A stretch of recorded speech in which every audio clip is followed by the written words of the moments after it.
Protests that started peacefully in Indonesia turned deadly overnight. Joko Widodo's re-election as president sparked civil unrest in the capital, Jakarta. The country had been awaiting official results since the April 17 election. Soon after, supporters of Widodo's challenger took to the streets. Police used tear gas and water cannon to disperse crowds Tuesday night, as this was the scene on Wednesday.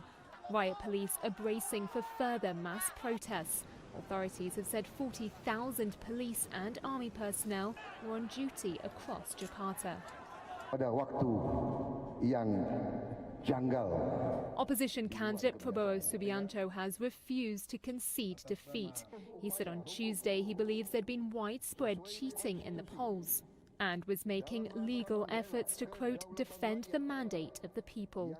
An election supervisory agency said there was a lack of evidence to support claims of systematic cheating, and independent observers have said the poll was free and fair.